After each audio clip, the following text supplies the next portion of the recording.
Next, we have Emile Tompa, who I think is known to all of you, but Emile is a senior scientist at the Institute for Work and Health, and he is the co-director of the Center for Research Disability Policy. Yes, Center. Like that. Oh, Yeah. sorry, I should know that name by heart. Center for Research on Work Disability Policy. Yeah. Thank you. That's good. Okay, so Emile is going to talk about some of the ideas that are in the draft strategy document around, indicators that we might want to look at. Okay, so I only have a couple of slides. I mean, thank you, Gail, and your colleagues for the amazing overview of all of the data resources. I know there was a lot of material there, but we're making these PowerPoints available to everybody on the webpage, as well as the videos. We're recording everything, as you probably know, so everything will be available because there was a lot to digest, I imagine.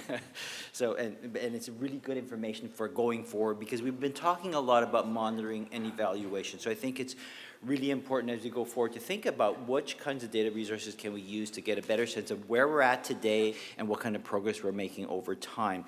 So I just have a couple of slides here where I'll talk about the data gaps that actually Gail and I had a bit of a conversation about this yesterday, get a sense of what kinds of data resources aren't really readily available to us through the resources that we have available through Statistics Canada and ESDC. And one of the key ones I think is about employers and workplaces. A key gap we have with data resources is really getting a sense of what's happening at the employer or workplace level. A lot of the surveys that Gail had spoken about are about individuals in Canadian society, so what their situations are like. But getting a sense of what's happening at the workplace level is really a critical gap in the data resources. So that's something we may want to think about how we can collect that kinds of data, because we really want to assess some of the barriers that employers face in hiring workers with disabilities. What are the barriers that they're realizing and have to get past?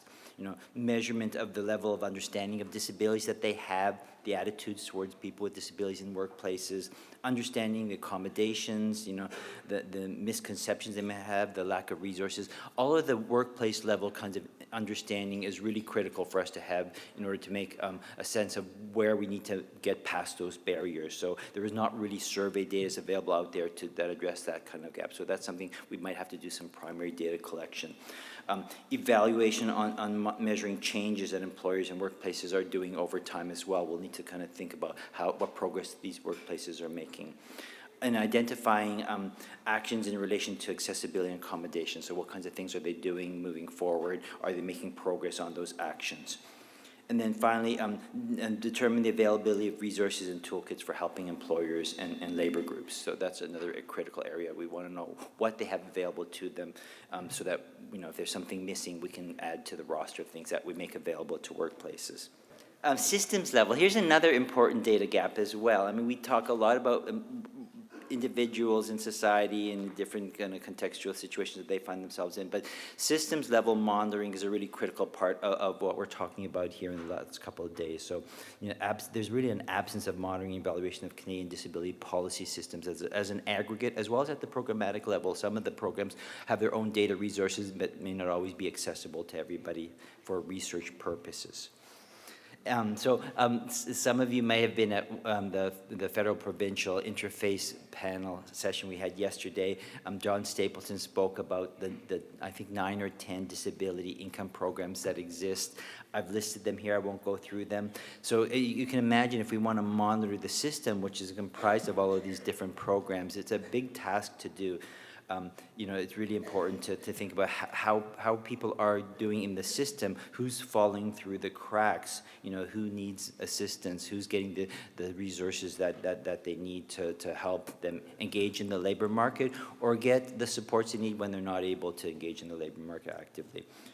John Stapleton has done some work on this. He labels it the welfarization of work disability. That's sort of the trend he's noticing about the evolution of these programs, the growth in the welfare supports that people are seeking and the reduction in the supports from the other programs. But that's just only one aspect of that bigger picture. But really important just to think about how we can, going forward, continue that process of monitoring and evaluation at the systems level to really understand what resources people are accessing, where people are falling through the cracks. And then the last bit I just want to talk about, and I mentioned in one of the panels yesterday about the need for developing a warehouse for this kind of data resources. Obviously, Statistics Canada and ESDC does some of that for us too, but we may want to think about other ways of warehousing some of the data that they don't generally collect. You know, really the data gaps, thinking about what the data gaps are, creating a database initiative that works well under maybe different types of headings. And so this is part of our strategy document. We note this, you know, maybe headings of recruitment, accommodation, workplace design, and technology. Maybe develop some case studies and stories of successes as well. That's important to warehouse that too, to think about, you know, what are the good examples that we can share with other people, that things that we know work well and have been successful in some kinds of contexts. Another thing we'd like to warehouse as well is inventory of toolkits for employers and workers. Some things that can help them monitor the use, uptake, and experiences that they have. And then create a guide for evaluating initiatives at the systems level, program level, and workplace level. So important to think about helping others do that continuous improvement process by having evaluation toolkits for different levels of the system. And then the other thing I thought about would be really great is to form a monitoring and evaluation stakeholder committee, you know, a group that can get together to think about, you know, what resources do we have available, what resources do we still need to develop. You know, obviously, we'd want to have it comprised of all the stakeholder groups that are relevant to this policy arena, so researchers, community members, public sector, program and employer partners as well, who could regularly meet to think about, do we have a good access to a variety of different data sources on an ongoing basis, and what are the key gaps that we still need to fill in terms of data resources for monitoring and evaluation. And I think that's a good segue to our next presenter, who's Steve Tobin, who is part of an initiative that does some of this kind of warehousing and development of data statistics on employment in Canada. So I'll leave it at that. Thank you.